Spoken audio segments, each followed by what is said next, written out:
لیے ہر انسان کو اللہ نے زندگی دی ہے اور یہ اعضاء دی ہے، زندگی دی اور یہ اللہ نے جسمانی اعضاء دی۔ فرماتے تھے کہ ایک انسان اپنے جسم کے اعضاء کو اس دین پر، اللہ کے حکموں پر جتنا استعمال کرتا چلے جائے گا اتنا دنیا اور آخرت میں کامیاب ہے، اور جتنا بھی اپنے جسمانی اعضاء کو اللہ کے دین سے ہٹ کر اپنی من چلی، اپنی جی چاہی طریقے پر زندگی گزارے گا، استعمال کرے گا، اتنا دنیا میں بھی ناکام ہوگا، آخرت میں بھی ناکام ہوگا۔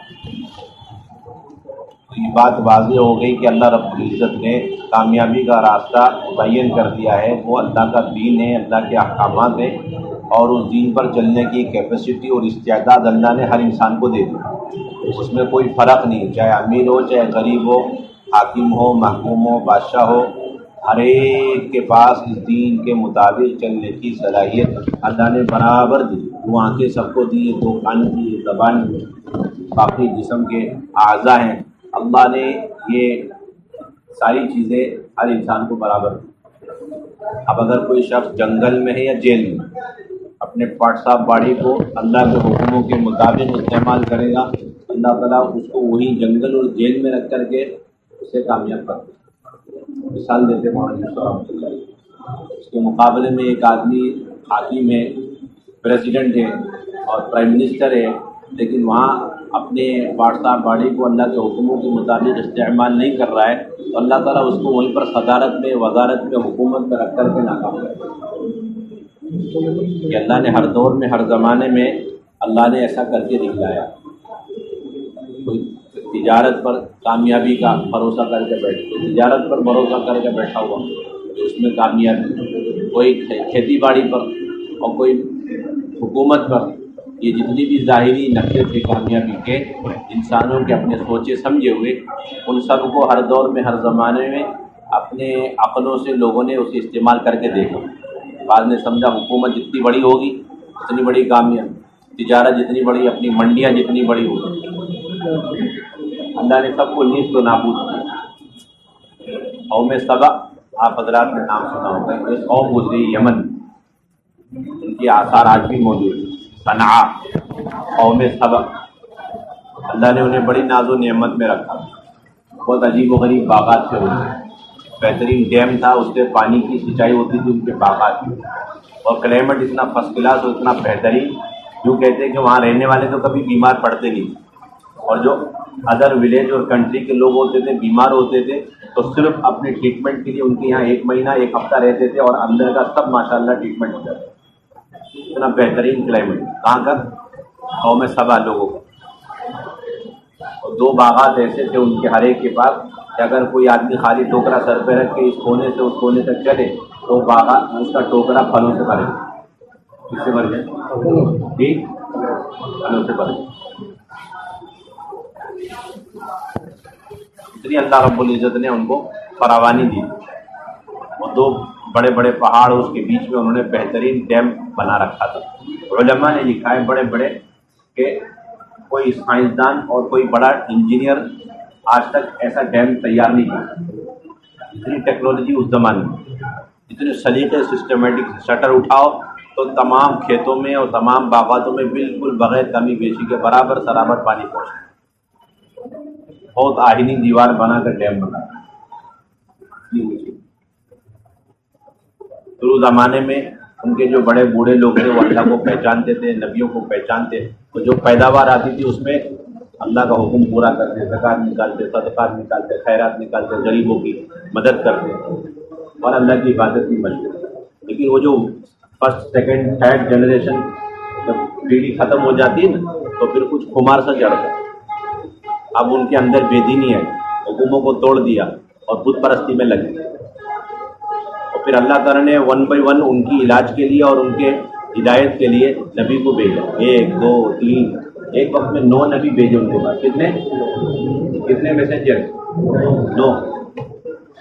جا کے سمجھا رہے، ماننے کو تیار نہیں، بولے یہ سب، انہوں نے کہا کہ دیکھو یہ سب اللہ تعالیٰ کی نعمتیں، اللہ نے تمہارے آبا و اجداد کو دیا ہے اور وہ تم تک پہنچی اس لیے کہ وہ قدردان تھے، شکر گزار تھے۔ اب تم بھی قدردانی کرو گے، شکر گزاری کرو گے تو یہ نعمتیں برقرار رہیں گی، ورنہ سب برباد ہو جائے. لیکن نہیں، یہ سب ہماری اپنی جو ہے پرسنل ٹیکنالوجی سے ہم نے تیار. یہ باغات ہم نے اپنے لگائے ڈیم میں. بہت سمجھائے نہیں مانے. تو ان کو وارننگ دی اللہ تعالیٰ نے، دیکھو اگر نہیں مانو گے تو یہ جو تمہارے باغات ہیں نا اس کو ہم برباد کر دیتے. برباد کرنے کا کوئی راستہ ہی نہیں، لیکن یہ جو ڈیم ہے نا جس سے یہ آباد ہے اسی سے ہم برباد کر دیں. ایسے کیسے ہو جائے گا کہ ڈیم کی دیوار ہم توڑ دیتے ہیں؟ ہو ہی نہیں سکتا، امپاسبل. ایسے لوہے شیشے پگھلا کر بہترین طریقے سے اس کو بناؤ. لیکن نہیں، ہمارے پاس تو اس کو توڑنے کے لیے موجود ہے ہتھیار. کیا ہے کہ ہم چوہے بھیجیں. کیا بھیجیں؟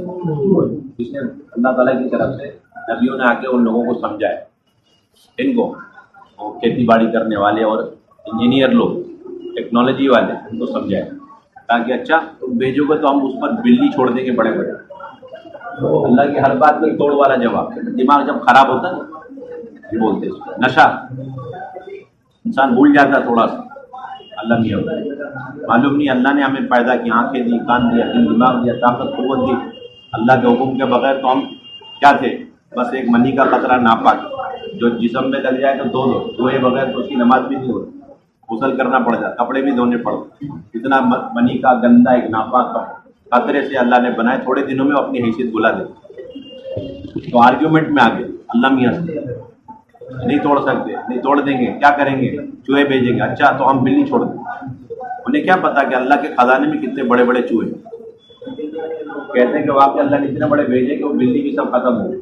اور انہیں چوہوں نے جو گھوس ہوتے انہوں نے وہ ڈیم کو کھرچ دیا. اتنی مضبوط دیواریں والی وہ کھرچ دی اور پانی نکلا تو سب برباد ہو گیا.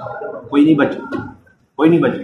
مقدر سے اللہ نے عبرت کے لیے ان میں سے کچھ لوگوں کو پہلے سے کسی کام سے دور شہر بھیج رکھا. وہ لوگ واپس آئے تو انہوں نے دیکھا ہم تو شاید بستی بدل کر آئے. کیا بولے؟ ہمارا علاقہ ہم چاہے روٹ بدل کر کے آئے. پھر ادھر ادھر گئے تو دیکھا ان کو تو اپنے بستی کا نام و نشان بھی نہیں ملتا. دیکھا کہ نہیں، ارے وہی ہماری بستی. آگے دیکھا ایک انسان نہیں اور ایک سب برباد. یہ اللہ نے نکلا ہے کیا کر کے؟ ٹیکنالوجی سے کامیابی نہیں. اللہ کے احکامات پر جو چلے گا اس پر کامیابی. اس سے ہٹ کر کے چلے گا ناکامی. اس سے ہٹ کر کے چلے گا ناکامی. ایک زمانہ تھا لوگوں کو یہ تھا کہ ڈاکٹری اور میڈیکل جو ہے یہ سب سے بڑی کامیابی کا راستہ ہے، ڈاکٹری اور میڈیکل. اور ابھی ہم لوگ کا تو کیا ہے، یہ ایلوپیتھی کا بھی زمانہ شروع ہے 150-200 سال کے. ورنہ اس سے پہلے کیا تھا؟ آیورویدک فن طب بولتے. کیا بولتے؟ فن طب، طبیب بولتے. کہتے ہیں کہ سب سے بڑا عروج کا جو زمانہ تھا فن طب کا وہ حضرت عیسیٰ علیہ السلام کا زمانہ. ان کے زمانے میں فن طب کو اتنا عروج پہنچا، اتنا زبردست ترقی کر گئے کہ ہر طرح کی بیماری کا علاج فن طب میں ان کے پاس موجود ہے. ایسی بھی بیماری آئی. اور عجیب و غریب واقعہ لکھا حضرت مولانا الیاس صاحب رحمۃ اللہ علیہ کی اپنی تاریخ کے اندر گہری مطالعے کی بات. انہوں نے ایک بڑے طبیب کو سمجھایا. ان کو اپنے فن طب پر بڑا ناز تھا کہ ڈاکٹری ہونی چاہیے، ہونا چاہیے. وہ سب ٹھیک ہے لیکن قرآن حدیث کا علم اصل یہ تو ضرورت کی چیز ہے، اس اصل نہیں تھا. ضرورت کی چیز اصل ہماری زندگی کا ٹارگٹ اور مقصد قرآن حدیث. تو اس پر مولانا الیاس صاحب نے ان ڈاکٹر صاحب کو سمجھایا کہ آپ جو ہے اس ڈاکٹری پر آپ کو فخر ہے، ناز ہے. سنو آپ اس کی کیا حیثیت. عیسیٰ علیہ السلام کے زمانے میں اس کو اتنا عروج ہوا، کہتے کوئی آدمی بیمار ہوتا تو طبیب کے پاس جاتا. تو طبیب اس کے اندر کی بیماری کو پہچاننے کے لیے، آج کے زمانے میں چیر پھاڑ، یہ ٹیسٹ وہ test, blood test, urine test, اس زمانے میں وہ سب کچھ نہیں. تو ایک چھوٹا سا پاؤڈر دیتے. کیا دیتے؟ ایک پاؤڈر اور ایک روئی دیتے اور کہتے کہ اسے تم سونگو گے تو تھوڑا پسینہ نکلے گا، اسے پہنچ کر کے لے کر کے آ. وہ ایسے ہی کرتا، جاتا سونگتا، جس طرح بولتے نا پیشاب کی ڈبیا دیتے نا، یورین پاس کر کے آؤ. اس زمانے میں صرف پسینے سے کام دیتے. تو جیسے وہ سونگتا، پسینہ نکلتا تو روئی میں اس کو پہنچ کر کے اس کو پسینہ لے کر اس روئی کو سونگ کر وہ ڈاکٹر اور طبیب بولتا تیرے اندر کیا کیا بیماری. کیا الیاس صاحب نے اس ڈاکٹر کو سنایا. الیاس صاحب رحمۃ اللہ علیہ نے اپنے خاندان کے بڑے ڈاکٹر تھے، انہیں سمجھایا جنہیں اپنے فن ڈاکٹری پر بڑا ناز تھا، فخر تھا. لیکن آپ کیا ڈاکٹر صاحب فخر کر رہے ہیں آج کے زمانے میں؟ زمانے کے انسان اتنے آگے بڑھ چکے ہیں، آج ان کا کوئی پہنچ نہیں سکتا، پوری دنیا کی ٹیکنالوجی وہاں تک نہیں پہنچ. انسان کے اپنے اندر اتنی ٹیکنالوجی بھری پڑی، بغیر چیرے پھاڑے روئی دیے اور پاؤڈر دیا، سونگھ کو پسینہ آئے اور پسینے کو پہنچ کر کے آئے. یعنی ادھر کا پسینہ آئے گا اسے سونگھے گا تو پتہ چلے گا راج میں کیا پریشانی. پیٹ کا پسینہ آیا تو اس کو سونگھ کے بتایا کہ ڈاکٹر صاحب کیا بیماری. سر کا پسینہ نکلا تو اسے سونگھ کے بتائے گا ڈاکٹر صاحب کیا بیماری. پھر پلس ٹریٹمنٹ کیا آتا ہے. یہ تو ابھی تو چیک اپ ہوا ہے، اگلا ٹریٹمنٹ کیا ہے؟ اگلا کوئی پاؤڈر دیتا ہے اسے سونگھنے سب ٹھیک ہو گئی. نو سرجری، نو آپریشن، نتھنگ، کچھ نہیں. اگلا ایک پاؤڈر دیا ٹھیک ہو. اتنا عروج. لیکن اللہ نے ان کو اس فن میں عاجز ثابت کرنے کے لیے انہیں 3 چیزوں میں فیل کر دیا. نمبر 1، جو کوڑ کی بیماری میں مبتلا ہوتا ہے نا اس کا ان کے پاس کوئی ٹریٹمنٹ نہیں. ایک کوڑ کی بیماری، کون سی بیماری؟ اور نمبر 2، جو اندھا ہوتا اس کی بینائی کا ان کے پاس کوئی ٹریٹمنٹ نہیں. نمبر 3، جو مردہ ہو گیا مر گیا اسے وہ زندہ نہیں کرتا. وہ بڑی کوشش میں تھے کوئی ٹیکنالوجی ایسی ہاتھ میں لگ جائے تو کوڑ کی بیماری بھی ٹھیک ہو جائے. انہیں کیا پتا وہ گر اللہ نے چھپا کے رکھ دیا تمہیں عاجز کرنے کے لیے، ثابت کرنے کے لیے. اللہ تعالیٰ نے ان کی اس ٹیکنالوجی کو فیل کر کے دکھلانے کے لیے عیسیٰ علیہ السلام کو یہی 3 بیماری کا علاج دے کر بھیجا. کیا دے کے بھیجا؟ لوگوں کو کہتے تھے کہ آپ نبی ہو، آپ اس کو پروف کرو. تو کہتے ہیں کہ لو جو علاج تمہارے پاس نہیں وہ علاج میں کر دوں گا. اور بولو کیا معجزہ بولتے تھے.